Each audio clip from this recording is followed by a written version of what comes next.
My name is Emma Katherine Morrison and I'm 27 years old. What I'm about to tell you isn't a story about karma or poetic justice, though both play a role. This is about the moment my father sat in a lawyer's office and realized he'd abandoned his daughter at her grandmother's funeral for a vacation, and that decision had cost him $8.5 million. This is about watching greed destroy itself. Before I tell you about that estate reading, when the lawyer called my name instead of my parents' and Dad's mouth literally fell open in shock, I need to take you back to where it all started.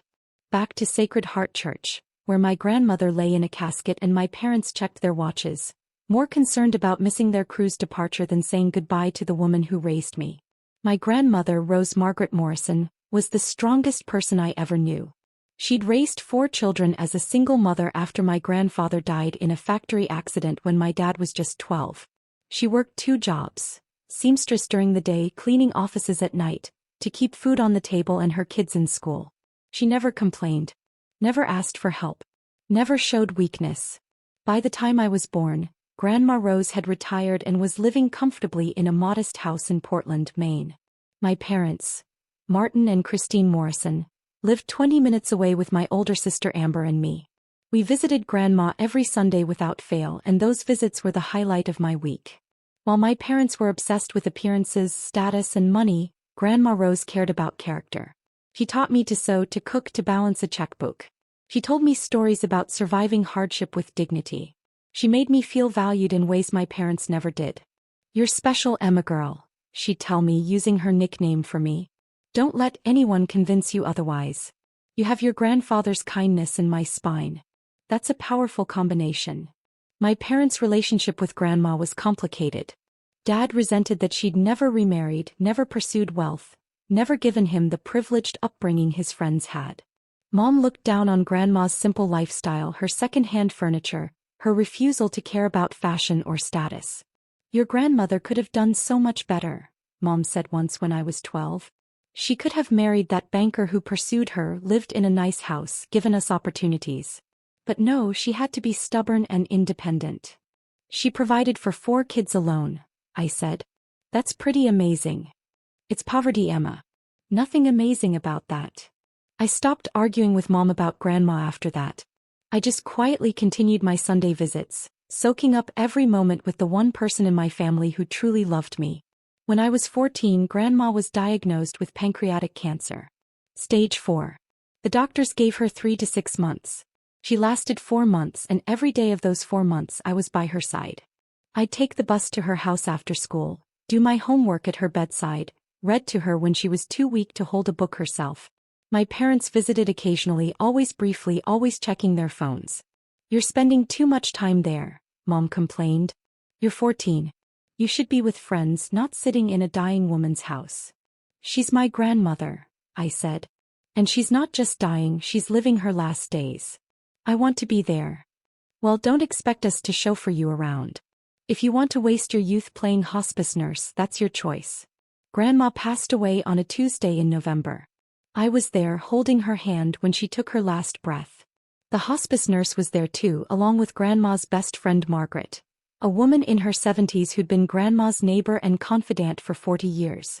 "You're a good girl, Emma," Grandma whispered in one of her last coherent moments. "Don't let them change you. Promise me." "I promise, Grandma." She smiled, squeezed my hand weakly, and closed her eyes. 2 hours later, she was gone. If you're genuinely enjoying this story, please hit that like button. Your support helps me continue sharing these stories. I called my parents from the hospice. Dad answered. "She's gone," I said, crying. "Grandma died." There was a pause. "We'll handle the arrangements. Come home. Can you pick me up?" "Emma, we're busy. Take the bus. We'll see you at home." He hung up. I sat in Grandma's room, now just an empty shell without her presence, and cried while Margaret held me. "Your grandmother loved you more than anything," Margaret said softly.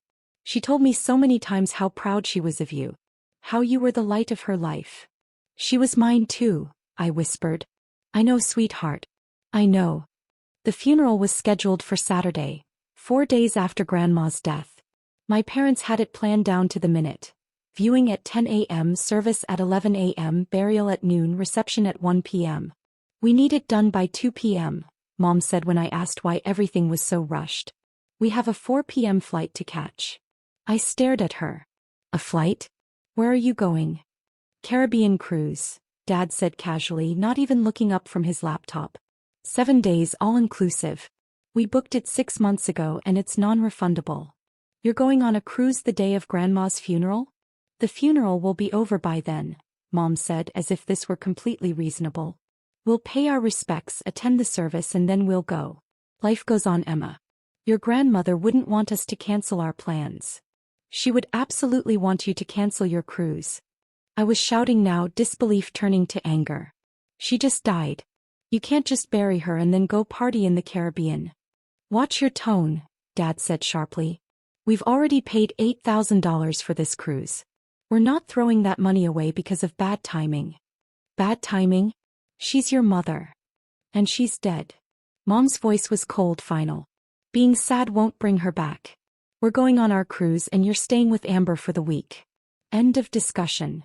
I looked at my sister, who was 17 and had her headphones in, completely checked out of the conversation. She didn't care about Grandma, didn't care about me, didn't care about anything except her phone and her friends. I don't want to stay with Amber, I said. I want to stay with Margaret. Who's Margaret? Dad asked. Grandma's best friend. She offered to let me stay with her. My parents exchanged glances. Fine, Mom said with a shrug. Whatever. As long as we don't have to change our plans. The funeral was exactly as rushed and impersonal as they'd planned. The church was half empty.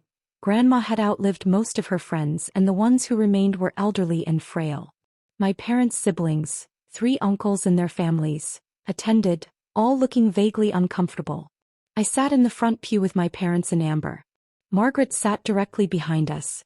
The service was generic, delivered by a priest who'd never met Grandma and kept calling her Ruth instead of Rose. I wanted to scream. This was Grandma Rose, who'd raised 4 children alone, who'd worked herself to exhaustion to provide, who'd taught me everything that mattered. And she was getting a 30-minute cookie-cutter service because my parents had a cruise to catch. When it came time for family to speak, no one stood up. The priest looked at my father expectantly. Dad checked his watch and shook his head. I stood up. I'll speak, I said, my voice shaking. I walked to the podium and looked out at the sparse crowd. Then I talked about Grandma Rose for 15 minutes. Her strength, her kindness, her wisdom, her love. I told stories that made people laugh and cry. I honored her the way she deserved. When I finished and returned to my seat, my mother leaned over and whispered, "That was unnecessarily long. We're going to miss our flight." I didn't respond. I just stared straight ahead, hating her. The burial was quick. Grandma was lowered into the ground next to Grandpa, and the priest said a brief prayer. The reception was held at the church basement. Sandwiches and coffee that my parents had ordered from the cheapest caterer they could find. At 1:45 p.m., exactly as planned, my parents announced they were leaving. "Emma, Amber's going to drop you at Margaret's house," Mom said, already walking toward the parking lot. "We'll be back in a week. Be good." "You're really leaving?" I couldn't believe it was actually happening. "Right now. Grandma's in the ground and you're leaving for a vacation?"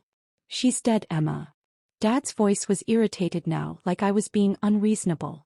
"She won't know we're gone. We paid for this trip and we're taking it. You're old enough to understand priorities." "I understand that you care more about a cruise than your own mother," I said. Dad's face flushed red. "You're being dramatic and disrespectful. We'll discuss this when we get back." They left. Just walked out of Grandma's funeral reception and drove away to catch their flight to the Caribbean. Amber gave me a ride to Margaret's house 20 minutes later, barely speaking the whole drive. "Sorry about Mom and Dad," she said when we pulled up to Margaret's small bungalow. "They're kind of terrible." It was the most honest thing she'd ever said to me. Margaret Hanson was everything my parents weren't. Warm, present, deeply kind. She welcomed me into her home like I'd always belonged there. "You'll take the guest room," she said, showing me to a cozy bedroom with a quilt-covered bed and lace curtains. "Stay as long as you need, sweetheart. I promised Rose I'd look after you if anything happened to her, and I keep my promises." "Grandma asked you to look after me?" "She did.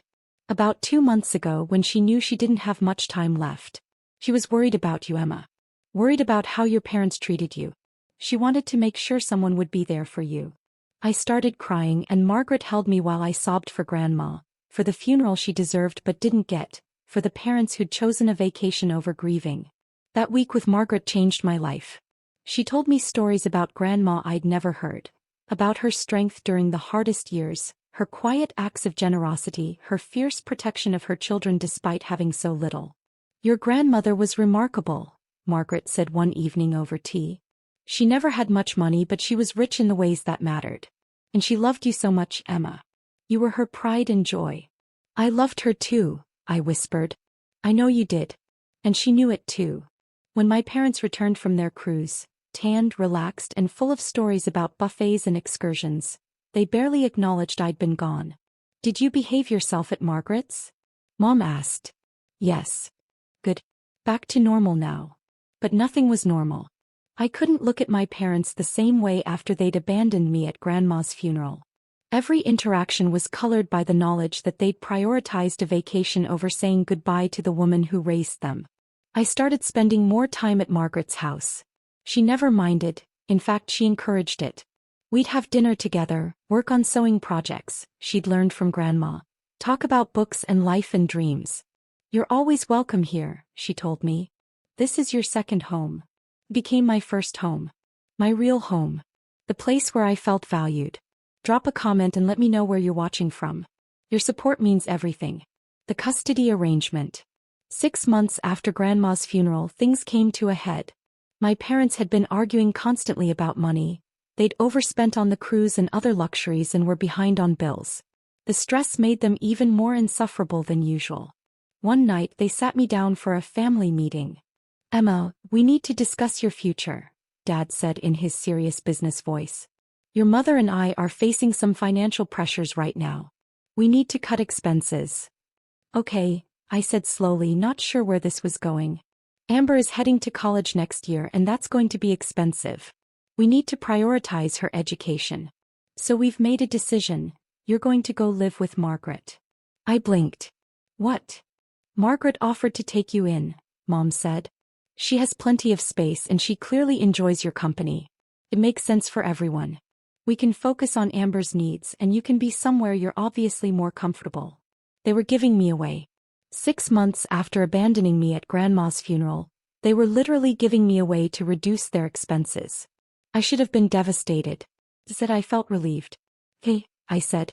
They looked surprised that I'd agreed so easily. "We'll still see you," Dad said awkwardly. "Holidays and such. This isn't abandonment. It's just a practical arrangement." "Sure," I said. "Can I go pack?"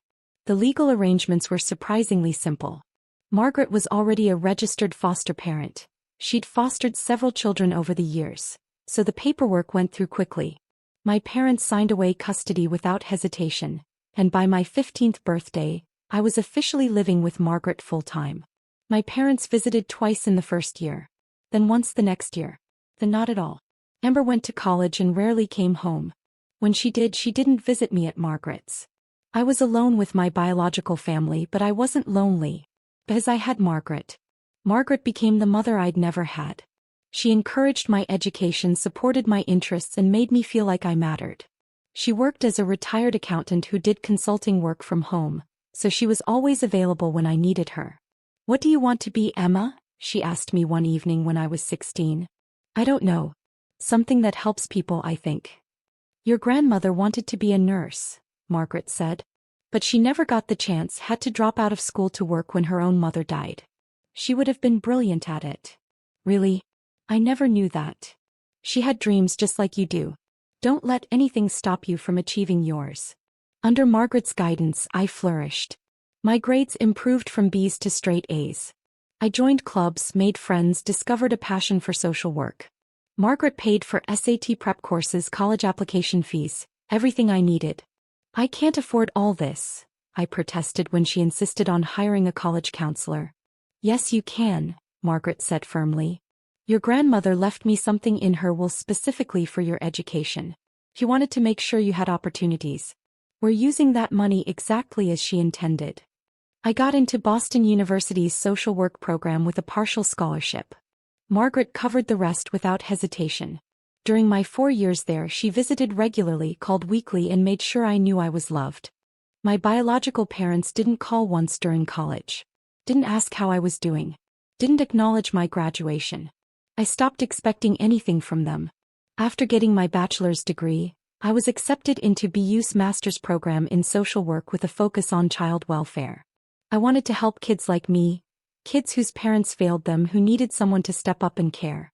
Margaret was at my master's graduation, crying and cheering louder than anyone.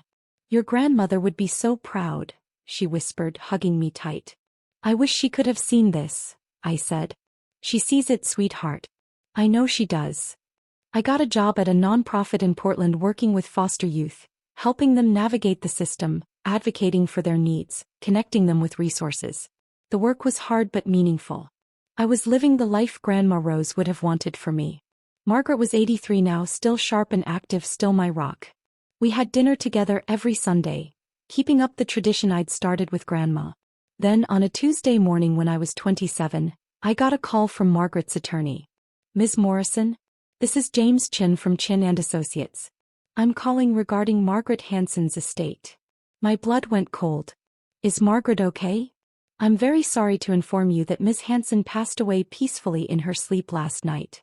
He had a heart attack. I'm told it was quick and painless." The world stopped. "Margaret. Gone. Just like that." "No," I whispered. "No, that can't be right. I just saw her Sunday. She was fine." "I'm very sorry for your loss. Miss Hanson was a remarkable woman. She left very specific instructions for her estate, and as her attorney, I need to inform you that you're named as a beneficiary. There will be a formal reading of the will next Tuesday at 2 p.m. at my office. Your presence is required." "Okay," I said numbly. "Ms. Morrison, I should also inform you that we've contacted your parents and your sister. They've been named in the will as well and will be in attendance." "My parents? Why would Margaret leave them anything?" "I can't discuss the details over the phone. Everything will be explained at the reading. Again, my sincere condolences." He hung up. I sat in my office staring at the wall, trying to process that Margaret was gone. The woman who'd raised me, saved me, loved me unconditionally, gone. I barely functioned for the next week. I arranged Margaret's funeral, choosing a beautiful service at the same church where we'd buried Grandma Rose. I spoke about Margaret's kindness, her generosity, her impact on my life and the lives of dozens of foster children she'd helped over the years. My parents didn't attend the funeral. Neither did Amber. They were waiting for the will reading instead. Tuesday arrived. I dressed in a simple black dress and drove to Chin & Associates, a small law firm in downtown Portland. The office was elegant but understated, exactly the kind of place Margaret would have chosen. I arrived 15 minutes early and was shown to a conference room. And there they were, my parents and Amber already seated, looking expectant. I hadn't seen them in person in over 10 years. Dad had aged considerably, thinner, grayer, more worn. Mom looked harder, brittle, with too much makeup trying to hide the years. Amber was 30 now, wearing an expensive-looking suit that screamed try-hard corporate climber. "Emma," Dad said, standing awkwardly. "You look well." "Thank you." "We were sorry to hear about Margaret," Mom added, though her tone suggested she wasn't sorry at all. "She was quite fond of you." I didn't respond. I just took a seat across from them and waited. James Chin entered carrying a thick folder. He was a small, precise man in his 50s with kind eyes. "Thank you all for coming. I know this is a difficult time. Let's begin." He opened the folder and pulled out the will. Margaret and Hanson's last will and testament, executed on March 15th of this year. Ms. Hanson was very specific about her wishes, and I'm here to ensure they're carried out exactly as she intended. He began reading the standard legal language: sound mind, revocation of previous wills, etc. My parents were leaning forward, attentive. They clearly expected to receive something substantial. "First, to my dear friend Rose Morrison's son Martin Morrison and his wife Christine, I leave the following: a complete accounting of every dollar they cost Rose through their selfishness and neglect." My parents froze. Dad's face flushed red. "What?" James Chin pulled out several pages of itemized documents. "Ms. Hanson documented every instance where you borrowed money from your mother Rose and never repaid it. The total comes to $127,000 over a 30-year period.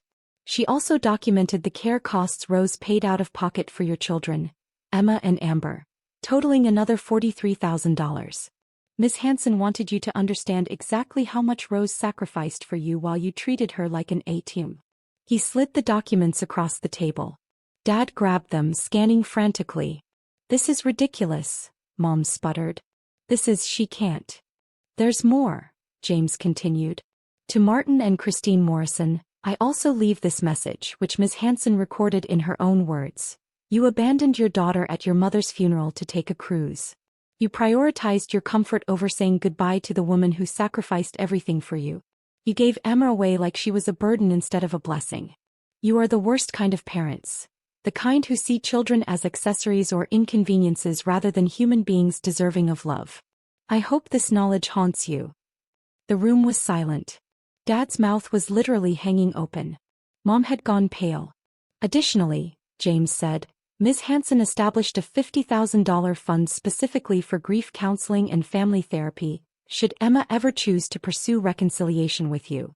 She doubted you'd take advantage of it, but she wanted the option available. This fund will remain in trust for 5 years, after which it will revert to Emma." He moved on before my parents could respond. "To Amber Morrison, I leave my collection of first edition books, valued at approximately $15,000, with the hope that you might read them and learn something about compassion and family loyalty." Amber looked confused. "That's it? Books?" "Yes." Miss Hanson felt strongly that material wealth given to those who don't appreciate it is wasted. She hoped the books might provide some value to your life, though she had her doubts. James turned to me and his expression softened. "And now, to Emma Katherine Morrison, whom I have loved as a daughter for 13 years, I leave the entirety of my estate. This includes my home at 428 Maple Street, valued at $680,000. My investment portfolio, currently valued at $3.2 million. My savings accounts, totaling $1.4 million. My retirement accounts, valued at $2.8 million. And various other assets including vehicles, jewelry, and personal property, valued collectively at $420,000. The total estate value is approximately $8.5 million. I couldn't breathe. $8.5 million? Additionally, James continued, reading from Margaret's personal letter, "Emma, my darling girl, this money represents the life I built and the future I want you to have. Use it to continue your important work to help children who need advocates, to build the life you deserve. Your grandmother Rose would be so proud of the woman you've become, and so am I. You are the daughter I never had, and you've brought more joy to my life than you'll ever know. Live well, love deeply, and never forget that you are extraordinary. With all my love, Margaret." Tears streamed down my face.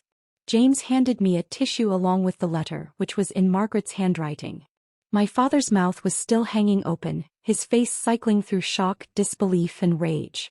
"This can't be legal," he finally managed. "She can't just, we're family. We have a right." "You have no rights here," James said firmly. "Miss Hanson's will is ironclad. I wrote it myself and ensured it would withstand any challenge. She was of completely sound mind when she executed it. You can contest if you'd like, but you'll lose and waste money on legal fees in the process." $8.5 million, Dad said, staring at me like he'd never seen me before. "To her. To the daughter we gave away." "The daughter you abandoned," James corrected. "Miss Hanson was very clear about that. You didn't give Emma to her like some generous donation. You abandoned your child to save money, and Margaret stepped in to save that child from you." Mom was crying now, but they weren't tears of grief. They were tears of rage and regret. "This isn't fair. We're her parents. We deserve." "You deserve exactly what you got," I said quietly. Everyone turned to look at me. "You left me at Grandma's funeral to go on a cruise. You told me she was dead and wouldn't know you were gone. You gave me away at 15 because I was too expensive. You never called during college, never acknowledged my graduation, never cared if I was alive or dead. Margaret deserved this money because she earned it through kindness, love, and showing up. You deserve nothing because you gave nothing." I stood up, holding Margaret's letter to my chest. "I'm done here. Mr. Chin, please send me the estate documents. I'll sign whatever needs to be signed." "Of course, Ms. Morrison." I walked out of that conference room and didn't look back. Behind me I heard my father's voice. "Emma, wait. We should talk about this. We're still family." I kept walking. It took 6 months to settle the estate completely. During that time, my parents tried to contact me 67 times. Calls, emails, texts, even showing up at my work. Each message was some variation of, "We made mistakes but we're still family," and "Surely Margaret would want you to share with your parents." I blocked them after the first 10 attempts. Amber sent one email. "I don't think what Margaret did was fair, but I guess she was closer to you than us. Congrats on the money." I didn't respond. I sold Margaret's house. I couldn't live there without her, and the memories were too painful. I kept some of her belongings. Her sewing machine, her recipe box, photos of us together, the quilt she'd made me. The money went into trust funds and investments, managed by a financial advisor. I kept working at the nonprofit.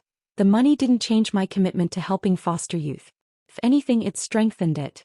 I used part of Margaret's inheritance to establish the Rose Morrison and Margaret Hanson Foundation, a nonprofit providing educational scholarships and support services for foster children. The foundation serves 200 kids annually, giving them the opportunities Margaret and Grandma gave me. At the foundation's launch event, I spoke about both women, their strength, their kindness, their belief that love was action, not obligation. I told the story of being abandoned at my grandmother's funeral and how that abandonment led me to the woman who would raise me with actual love. The local news covered the event. My parents saw it. They sent more messages, now trying to reframe the narrative. "We always knew you'd do great things, and your grandmother would be proud." I deleted them all. I'm 28 now. The money has been invested wisely and continues to grow. I live comfortably but not extravagantly in a small house near the nonprofit where I work. I'm engaged to a wonderful man who works in education and understands exactly why my chosen family matters more than my biological one. My parents are apparently struggling financially. I heard through distant relatives that Dad's business failed and they're living in a small apartment, surviving on Social Security. They're bitter about the inheritance they believe should have been theirs. I feel nothing hearing this. No satisfaction, no guilt, just nothing. They're strangers who happen to provide DNA. The real inheritance wasn't the money. It was the lesson that family is built through presence, sacrifice, and unconditional love. Grandma Rose taught me that. Margaret proved it. And I'm passing it forward through the foundation, through my work with foster kids, through building a life based on the values they instilled in me. Sometimes people ask if I regret not sharing the inheritance with my parents. If blood family deserves something just for being related. I don't regret it. Margaret left her money to the person who loved her, honored her, and showed up for her. That wasn't my parents. That was me. They had 13 years to build a relationship with Margaret. They chose not to. They had 13 years to repair their relationship with me. They chose not to. Choices have consequences. They chose cruises and appearances and convenience over love and presence. I chose differently. Margaret's will reflected those choices. If you're reading this and you've been abandoned, given away, or treated as less valuable than your parents' comfort, please hear me. Their failure to love you properly doesn't define your worth. Your value isn't determined by people too selfish to see it. Find your Margaret. Find the person who will step up when your biological family steps away. Build your life with their support and guidance. And when you succeed, honor the people who actually deserved honor. I'm living proof that chosen family is real family. That love is action, not obligation. That showing up matters more than showing up in a DNA test. To Grandma Rose and Margaret, thank you. For seeing me when I was invisible to my own parents. For loving me when I felt unlovable. For teaching me that family isn't about biology. It's about showing up, consistently and unconditionally. I carry you both with me every single day. The foundation bears your names. The children we help are your legacy. And the life I'm building is proof that your love transformed everything. You gave me the real inheritance. The knowledge that I deserved better than I was getting, and the courage to accept it when someone offered it. Thank you. For everything. Always.